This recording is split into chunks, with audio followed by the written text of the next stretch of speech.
Hűha, újabb nagyláda a Monporttól, benne a GA60, egy erős MOPA Fiber lézer, ami képes fémek, műanyagok és egyebek jelölésére és még gravírozására egy szempillantás alatt. Mi az a MOPA lézer? És hogyan lett létfontosságú az új Sovol Zero 3D nyomtatóm a beüzemeléséhez?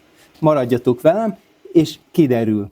Megmutatom a teljes Lightburn beállítást, ami hasonló lézereknél is segíthet, és látni fogjátok, hogyan mentette meg a napot a 3D nyomtatás. Szerintetek szükségetek van egy MOPA lézerre? Megkérdezem újra a videó vége felé. Ha esetleg még nem ismernétek, én Gergó vagyok, ez pedig a Gergó Print 3D, a YouTube csatornánk, ahol magunkkal viszünk titeket a 3D nyomtatási és lézeres kalandjainkra, eszközöket fedezünk fel, mókás dolgokat készítünk, egy jó adag útmutatóval fűszerezve, mert a lelkem mélyén lehet tanár vagyok. Ahogy mindig, a szerkesztett fordításra kész feliratok és a fejezetjelölék megkönnyítik a videóink nézését. Tervezek néhány videót készíteni erről az erőműről, szóval ezt tekintsük egy bevezetőnek a MOPA lézerek világába, miközben végigkövethetitek a kicsomagolást és az első beállításokat. Remélem a videónk segítségével nektek sokkal simában megy majd. Felfedezzük együtt, mire képes a Monport GA60.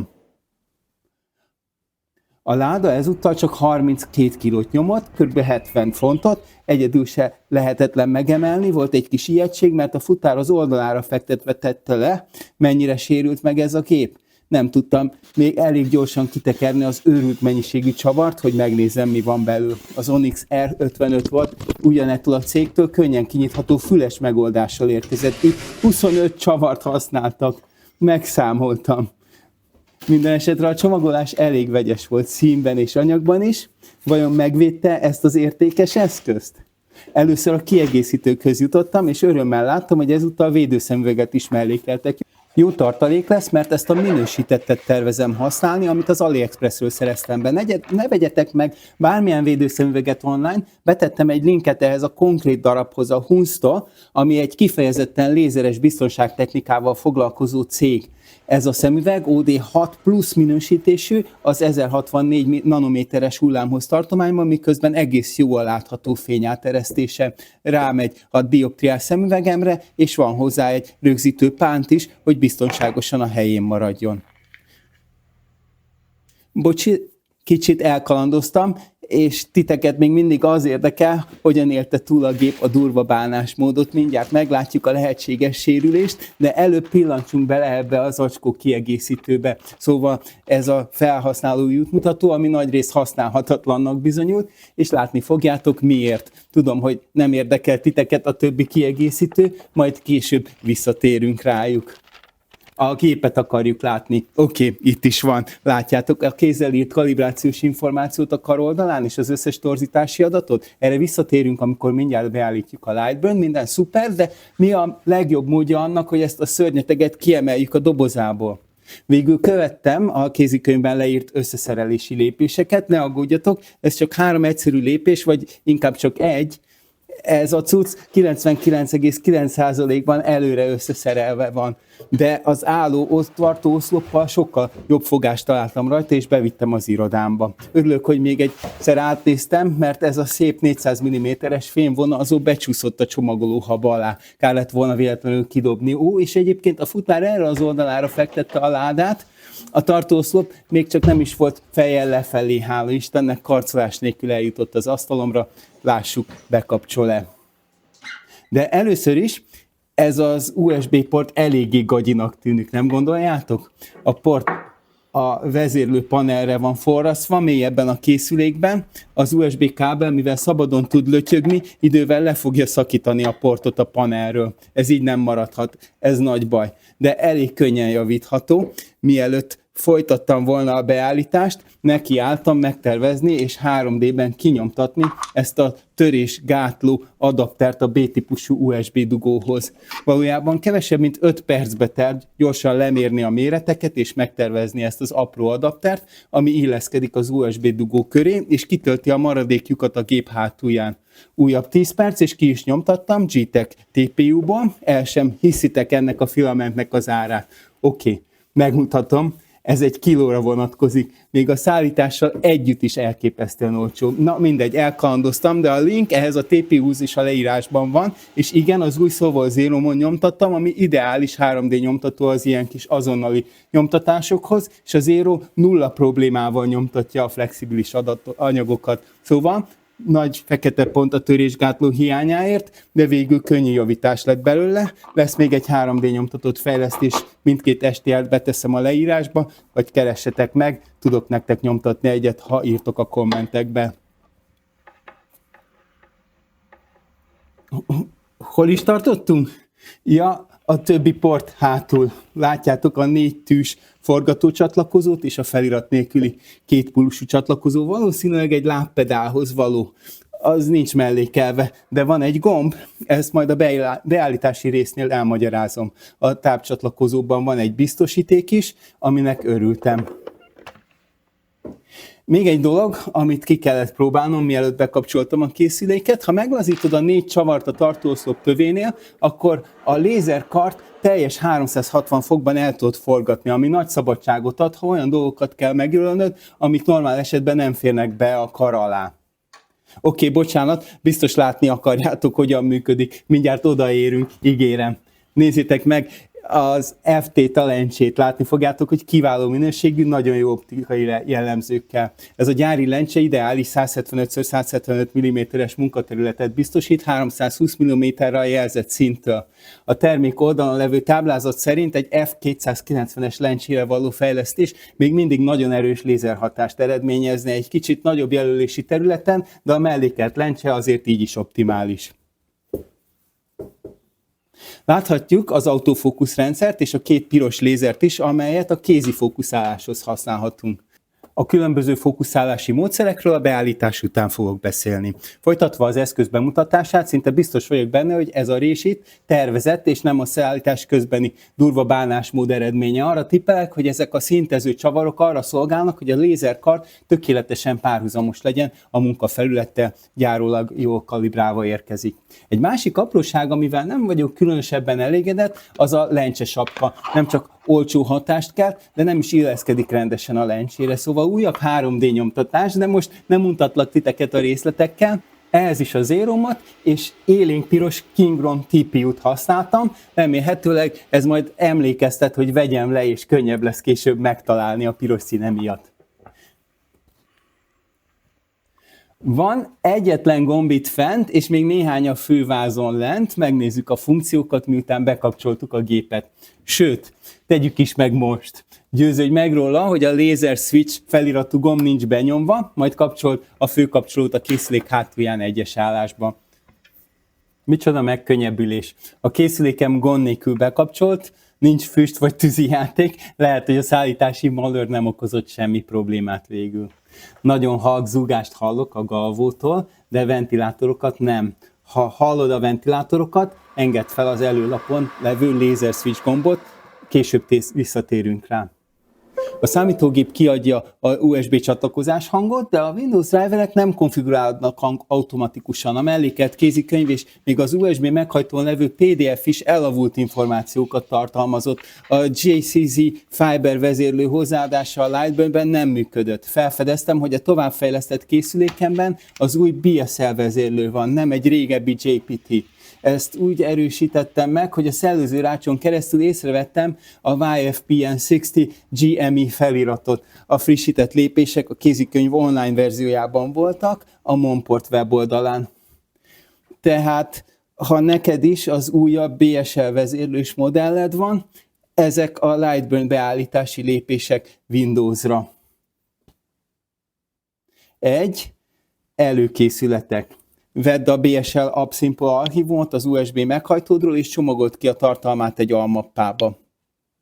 Szükségünk lesz innen a config és a driver mappákra, csatlakoztasd az USB-t, és kapcsold be a GA60-at. Második, driver telepítése. A Windows eszközkezelőben kattints jobb gombbal az SCA lézerre az egyéb eszközök alatt, aminek hiányzik a drivere. Válaszd az illesztő program frissítése opciót, kattints a tallózás számítógépen gombra, és navigálj a nemrég kicsomagolt driver almappához az USB meghajtódon. Válaszd ki az X64 mappát, és ha minden sikeres, ez telepíti a Cypress FX2 LP sample eszközt, úgy tűnik nem vették a fáradtságot, hogy átnevezzék a mintadrivert a saját eszközükre. A harmadik lépés, Galvo driverek telepítése a Lightburn-höz. A Lightburn-nek szüksége van egy speciális driverre a Galvo lézerekhez. Ha még soha nem használtál Galvo lézert Lightburn-nel, engedélyezned kell az EasyCAD 2 drivert a telepítés során. Ha már telepítve van a Lightburn, a driver nélkül újra kell telepítened, de ne aggódj, ez nem befolyásolja a meglevő beállításaidat. Negyedik lépés, hozzáadjuk a Monport GA60-at a Lightburn-höz.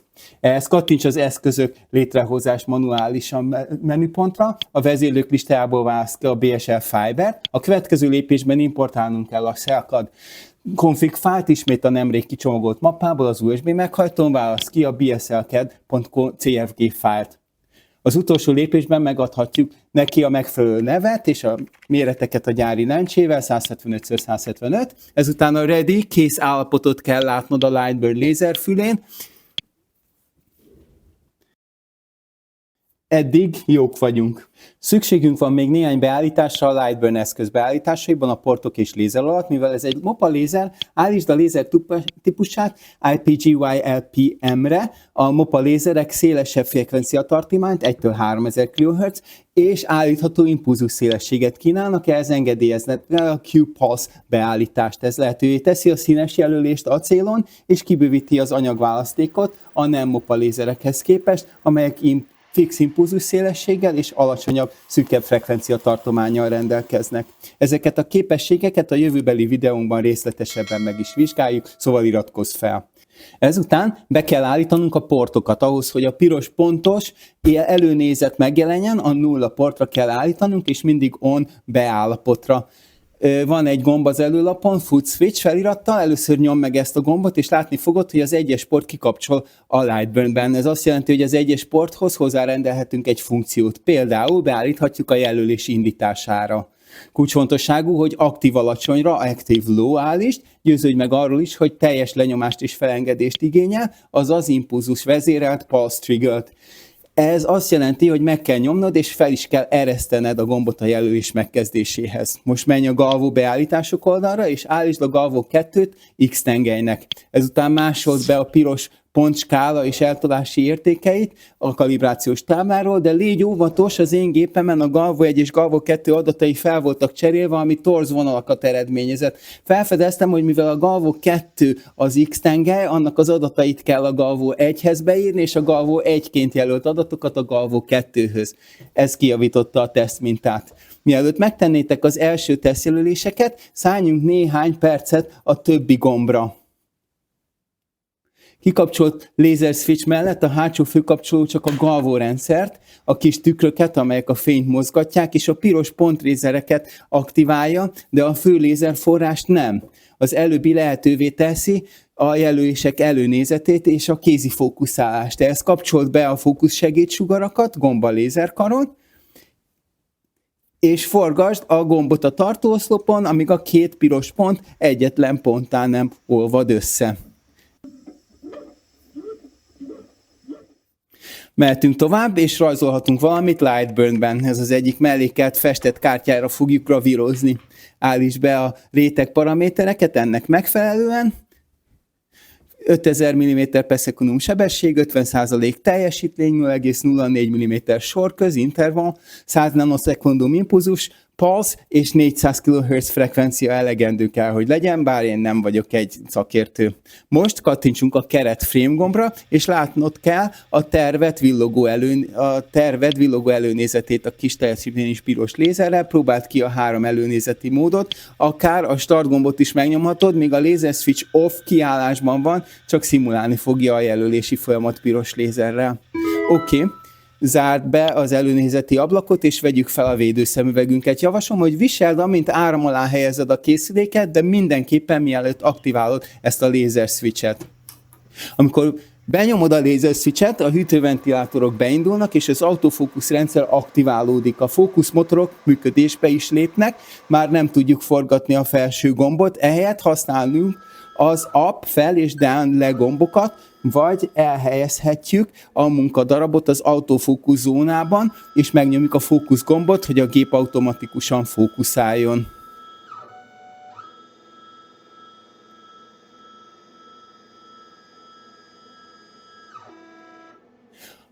A frame gomb megnyomása a Lightburn-ben továbbra is a piros pontos előnézetet mutatja, de bekapcsolt laser switch mellett a start vagy a készüléken levő lábkapcsoló gomb megnyomása aktiválja a fő lézert. Nos, mielőtt ezt megtennéd, győződj meg róla, hogy jó a szellőzés. Legalább nyisd ki az ablakokat, de egy füstelszívó vagy egy csőventilátor, mint amit én is használok a kivezetéshez, erősen ajánlott. Ez a CO2 lézeremmel kaptam, de hasonló készleteket vehetsz online pár ezer forintért, linkek a leírásban. Egy későbbi videómban építeni fogunk egy burkolatot is, már megérkeztek hozzá az anyagok. Tehát miután gondoskodtunk a megfelelő szellőzésről, végre megnyomhatjuk azt a start gombot. Ne pislogjatok, mert lemaradtok róla. Itt van, újra lejátszom. Ez a galvók ereje. A tükrök olyan gyorsan mozognak, és a 60 watt olyan nagy teljesítmény, hogy valami ilyesmit kevesebb, mint egy másodperc alatt lehet gravírozni. Képzeljétek csak el, hogy megjelölitek az összes USB töltőtöket és kábeleteket a nevekettel, ahogy én tettem, hogy ne keverjem össze őket a barátaiméval. Néhány másodpercbe telik beigazítani őket az előnézettel, és kevesebb, mint egy másodpercben, hogy rátegyem a logómat. Képes voltam műanyagok és különböző fémek egyaránt megjelölni. Ennek a késnek a megjelölése kicsit tovább tartott, de egy túrázó barátommal sikerült feltennünk a logóját a zsebkésje D2 keménységű acélpengéjére. Még a titán markolatot is megjelöltük az Instagram nevével. Ha érdekelnek a kések, multiszerszámok és zseblámpák, nyugodtan nézzétek meg a fiókját Instagramon. Van egy olyan érzésem, hogy még néhány darabot meg fogunk jelölni a gyűjteményéből. És tudjátok, hogy a kis unokaöcsémet sem hagyhatom ki. Rendeltünk ezekből a jó minőségű üres övekből AliExpress link lent, és rágravíroztuk a kedvenc sorozata, a One Piece logóját. Ez volt az egyik legelső dolog, amit csináltunk, és olyan tökéletes lett, hogy végül ugyanazt a logót tettem a saját övcsatomra is. Van egy halommás gravírozható alapanyagom a Creatorally-től és az AliExpressről, pénztárcák, pénzcsipeszek, öngyújtók, sörnyitők, iránytűk, vagy alapvetően bármi, ami műanyagból vagy fémkől készül, alapja lehet egy kisvállalkozásnak, csak ebbe az egy gépbe kell befektetned, és te vagy egy családtagod elkezdhet otthonról dolgozni.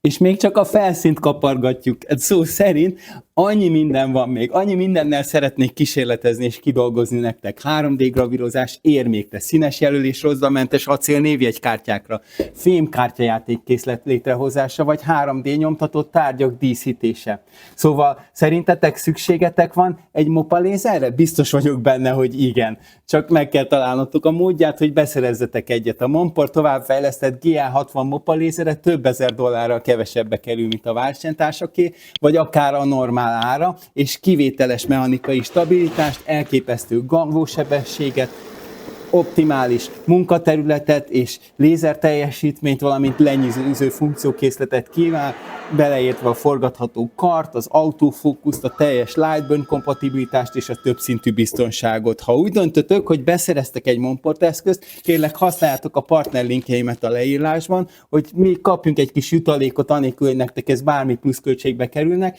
Sőt, használjátok a Gergo 10 kuponkódomat, hogy még többet spóroljatok, akár az amerikai, akár az EU-s oldalunkon. Ha így tesztek, kérlek ne használjátok olyan böngészőbővítényeket, mint a Honey, mert azok ellopják az olyan alkotók jutalékát, mint amilyen mi vagyunk. És ne aggódjatok, nem fogok teljesen átállni a lézerekre, a fő fókuszom továbbra is a 3D nyomtatás marad. Láttátok, hogy még ebben a videóban sem tudtam megállni, hogy ne használjam a 3D nyomtatóimat. Sőt, ha ez a kis 3D nyomtató felkeltette az érdeklődéseket, abban a megtiszteltetésben volt részem, hogy hónapokig béta tesztelhettem a SolveZero-t, és mindent elmondok róla, nektek pedig még meg sem jelent. Mindenképpen nézzétek meg ebben a videóban, vagy van már egy másik lézerünk is a Monporttól, tudjátok, hogyan működik egy CO2 lézer? Megmutatom ebben a másik videóban, mert doppergés, mi nem csak GoPrint 3D, azaz 3D nyomtatunk, hanem mindenféle lézeres dolgot is csinálunk. Köszönöm, hogy végignéztétek a Gergo Print 3D egy újabb videóját.